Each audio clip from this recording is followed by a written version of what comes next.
আটিগ্রাম মাধ্যমিক বিদ্যালয় সংলগ্ন প্রেম রাস্তায় যাবার যে একটি ব্রিজ ছিল সেটা ভেঙে গেছে আপনারা জানেন। তারই পরিপ্রেক্ষিতে আজকে মিরপুর ইউনো নাজমুল ইসলাম সরজমিনে প্রদর্শন করছেন এবং উপস্থিত রয়েছেন সাথে ইউনিয়ন বিএনপির সভাপতি লুৎফর রহমান এবং মিরপুর প্রেস ক্লাবের সম্মানিত সভাপতি মারফুদ আফ্রিদি। আপনারা জানেন একটা পোস্ট করা হয়েছিল মিরপুর উপজেলা যে সকল ইউনিয়নের জন্য রাস্তা রয়েছে সেগুলা কিন্তু বাজেটে রয়েছে এবং সেগুলা পর্যায়ক্রমে কিন্তু সংস্কার করা হবে আপনারা জানেন।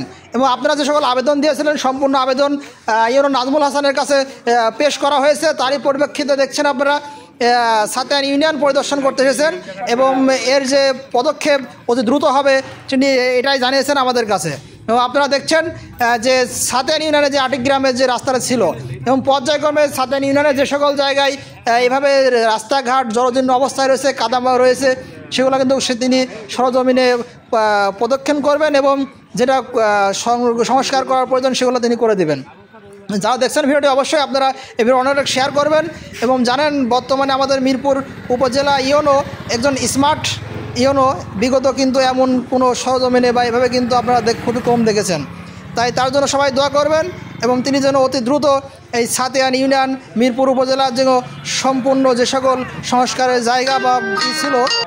জায়গা ছিল সেগুলো কিন্তু পর্যায়ক্রমে সবই ঠিক করে দেওয়া হবে এমনটি জানিয়েছেন। এবং দেখছেন তিনি পরিদর্শন করে তিনি আবার চলে যাচ্ছেন এবং এখানে উপস্থিত ছিলেন আটিগ্রাম মাধ্যমিক বিদ্যালয়ের সকল শিক্ষকগণ। সবাইকে ধন্যবাদ। আসসালামু আলাইকুম।